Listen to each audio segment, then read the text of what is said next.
Okay, who wants to talk first? I guess I'll go. Sure. Um, okay, so my name is Annisa Islas. I am a computer animation major, and I am currently a senior, going to be a graduating senior here at Sam Houston State University. Bree, you want to go ahead and introduce yourself? Yeah, so I'm Bree Maldonado. I'm also a senior, but I don't graduate till the fall.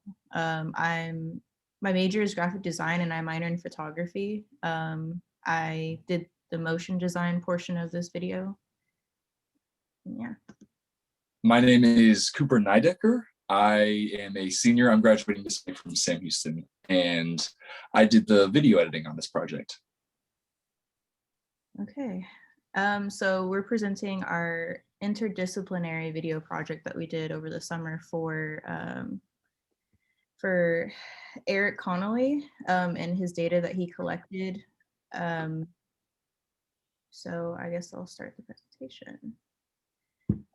Our group will be talking about our efforts in creating the video and helping with his research on healthy brains and behavior study. And the presentation is to insist in explaining our roles and how we created it and use what we learned in the process. And then towards the end, we'll play the video. The purpose of the video was to pretty much display his data collection, Dr. Connolly's data collection about the healthy brain. And he approached the College of Arts and Media asking for help to create this. And that's pretty much it. He just wanted us to visually help with how, just make it more interesting. He didn't want just like the sciencey part of it, I guess I should say. And yeah. So for my part of the video, I worked with a Professor Bryson, who is a 3D animation professor within the animation department, to make a 3D brain model for Dr. Connolly's video. And so in order to do that, we essentially took a 3D scan of a brain from the internet, and we took it into a 3D sculpting program called ZBrush. And from there, we essentially cut up the brain to the separate sections of it that we needed for the video. And we essentially just separated it so it was easier for us to animate later. And from there, we took it into Maya. And with the different brain parts, we made short, maybe 10-second animation turntables that we can then layer on top of each other to make those parts of the video. And you will see that when you watch the video itself. And so from there, we took the animations, put them in After Effects, which is a post-production video editing program, where we were then able to send the separate animations off to Cooper so we could decompose them for the final video. So. I was the motion design part of it. I worked with Professor Cesar Rivera. We were in charge in creating the motion graphic that took place in the final video. We started by formulating different ideas and how we'd represent that data that was provided to us by Professor Eric Connolly. We discussed our ideas and presented our storyboards to the team, and they kind of chose what fit best for those visuals. We began creating those illustrations and shapes once they were chosen into Adobe Illustrator, and we imported those files into After Effects, which is where those objects were animated. The end result officially represents the data that was collected in a more interesting and intriguing way for the viewer, and it kind of helps pique their interest in giving them another perspective of how to view those numbers that were collected. So it doesn't just look like a bunch of numbers on a board. It has a lot of fun colors, and it has a lot of movement that kind of pulls that viewer in and makes them more interested into watching this video and learning about the study. So I was in charge of the actual video editing and putting the final product completely together. And basically I benefited just from the other teams. They did incredible work, and then they just sent me like the video files, and then I put them in the timeline. And because we were actually doing it like remotely, or at least I was, I know some of the professors were doing certain things at the actual school. I was doing it remotely, so I had to communicate a lot through email with the other professors just to make sure that we were like all on the same page about what we wanted to happen. Because I wasn't sure like what fonts we were using, so I would ask the graphic design professor like what fonts he recommended, and then I put those in there.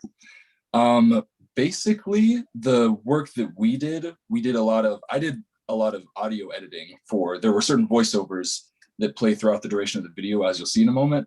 So I did some audio editing on those, cutting them up and putting them together, and then having some effects to make, I don't know, the whole thing sound, better as like a whole.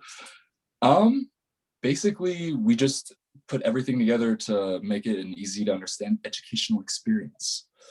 Everything that I really did was based on collaboration though. So I'm very, very lucky to have great people that I work with. And this is the video, if we want to go ahead and play that. I think it ended up being pretty good.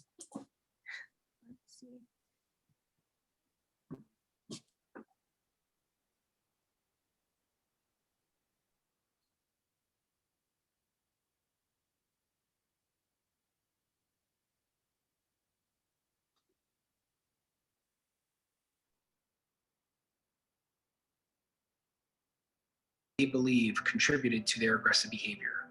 The testimonials are accompanied by data from fMRI scans of these offenders when presented with a series of violent and stressful images. It is our hope that the presentation of offender testimonials and neuroscience data will help begin to uncover reliable and treatable biological and environmental risk factors for violence. Before participants were placed into scanners, several agreed to be interviewed by staff. Participants were asked to describe their upbringing and the quality of relationships with their mother, father, and or caregiver. When I was young, around 5 or 6, I remember hearing something that sounded like a firecracker at night. I asked my parents what it was, and they responded, "Don't worry about it." There were several nights that I couldn't sleep because, the sound got louder and louder. I figured out it was gunshots. It didn't help that my father was a mean drunk and liked to take it out on us late at night after coming home. These experiences of growing up in my neighborhood stay with me. I don't know if it was from facing my dad when he was an angry person or what, but from a young age, I can remember starting to act like him. Angry most of the time, short temper, ready to throw down whenever and wherever. I don't know, maybe it was my sleep too. Early life trauma and stress has been shown to increase the likelihood of an imbalance between frontal lobe and limbic system functioning. The frontal lobe is critical to decision-making, while the limbic system is responsible for generating emotions.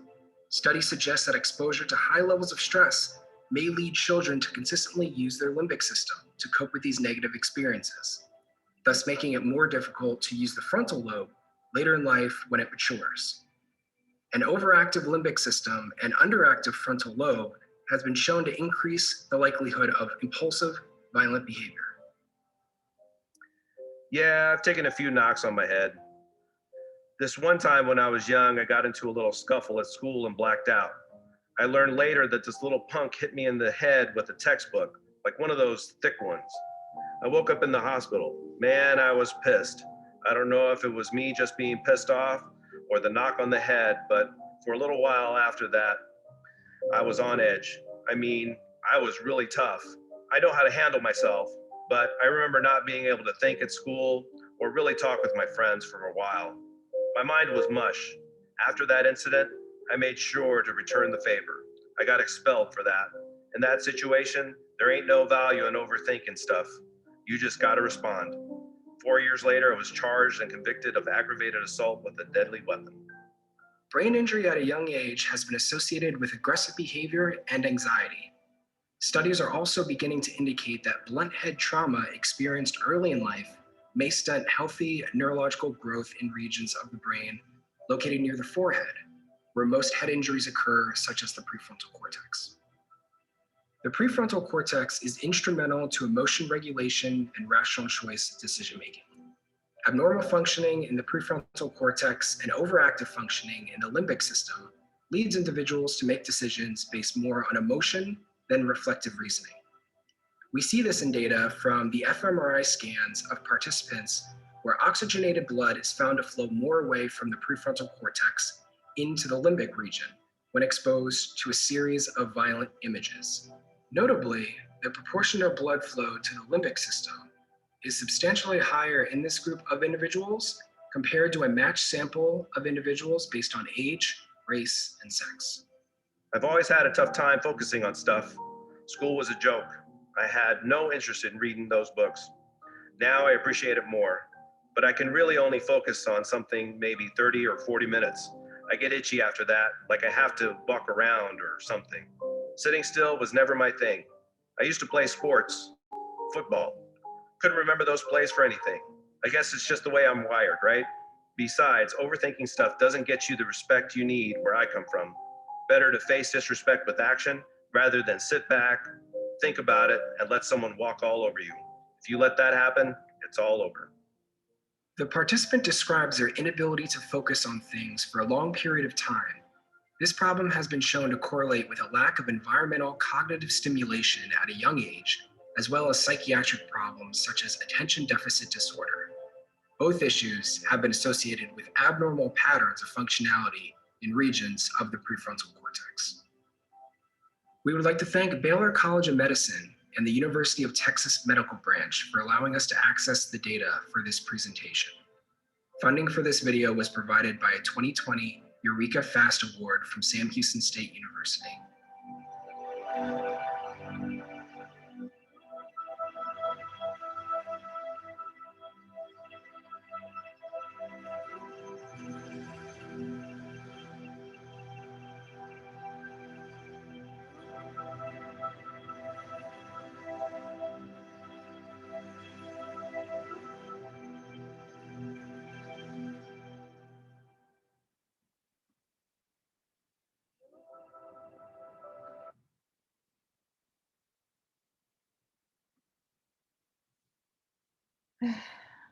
Okay, I guess that was the end of the video. So that's the work that we did for the project. It was all composed by Cooper. Annisa did the 3D and I did the motion design, and it all came together and looked great.